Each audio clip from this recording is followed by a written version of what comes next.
What? You chose me? That was exactly what I was thinking when I got the news that I was chosen to be a TEDx speaker.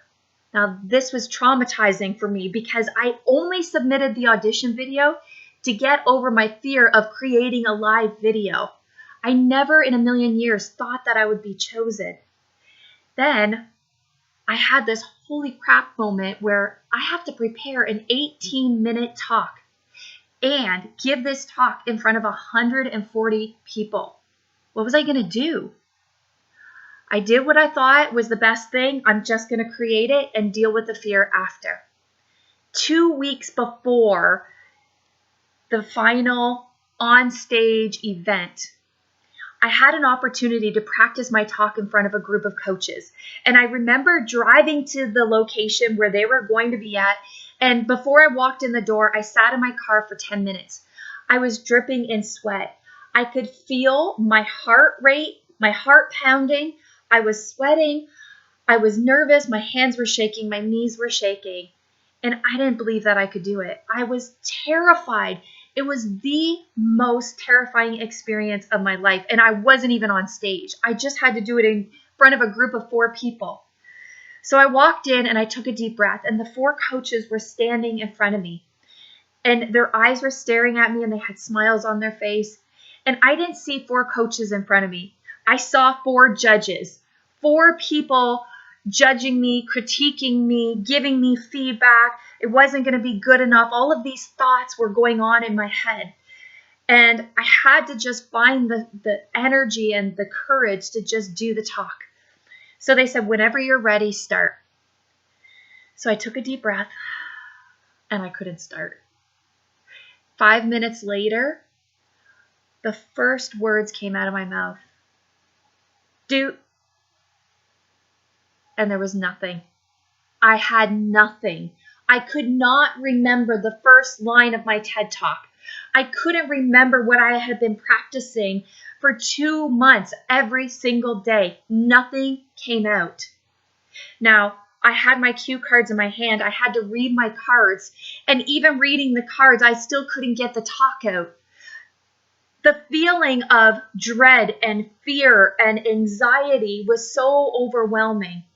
And this was 2 weeks before the real live event. What was I going to do? Fast forward 2 weeks later, and I'm behind stage, and I see the red circle on the floor. I see the 140 people in the room. The lights are dim. And I'm about ready to walk on the stage, and I have the exact same feeling that I had 2 weeks before in front of the 4 judges. Now I'm in front of 140 people. I can't breathe. My heart is pounding. I'm sweating.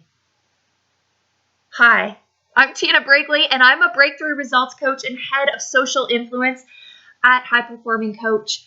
Now, what I just did is I helped to share and to show you what it's like to storytell in a way that has people leaning in.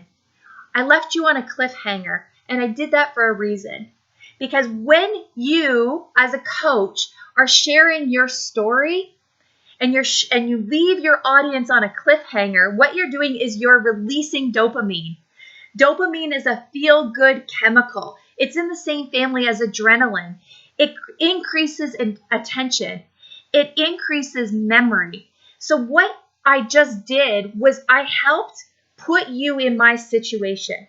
I may have even activated some old memories, maybe times when you felt really scared. And I had you at the edge of your seat wanting to know, what did you do? Now, I went through it. It wasn't perfect. I did the TED Talk. If you watch my video, you can see how fearful I was in the beginning, and then it just kind of went away. But this is what you want to create with your audience. And storytelling is an effective way to, 1, grow your audience, have them build the know, like, and trust factor. And the other thing is it helps people remember the information that you're sharing with them. It helps them retain what we're doing. Why? Because when we share a story, we're activating 7 different chemicals in the brain. When we are giving information, bullet points, we're only activating 2. And attention and memory and motivation is not one of those. Now, dopamine, the best way to release dopamine is through exercise.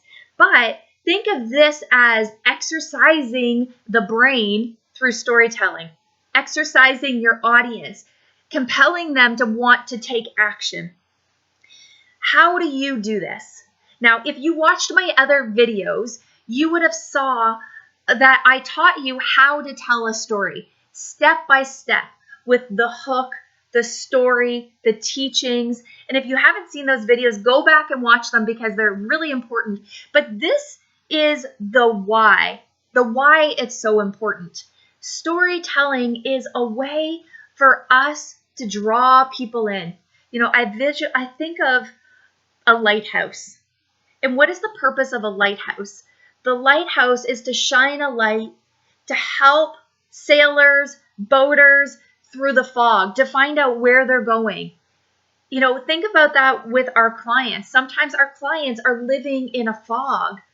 They can't see the way out. And we are the lighthouse. We're the beacon of light.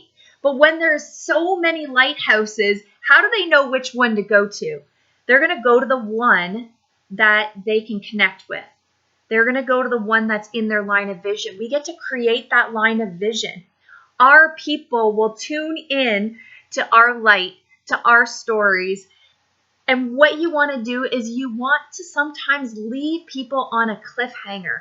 You want to get those emotions activated and stimulated so that people can be motivated to take action.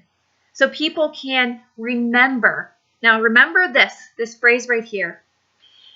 Dopamine makes you memorable. And online, you want to be memorable. You want people to know your stories. You want people to remember your stories. Because when they're ready to take action, the first person that they're going to think of is you. Because they can relate to you. They're going to start following you and tuning into you. So thank you for being here. Thank you for watching. And if you haven't already subscribed to our channel, do so now so you can get all of these videos. If you haven't signed up for our How to Attract More Committed Clients Facebook group, I encourage you to do that. And thank you for being here. Thank you for watching. If you got value, leave a comment. My call to action to you is take this strategy, create your story, leave people on a little bit of a cliffhanger, and let me know how it works out for you.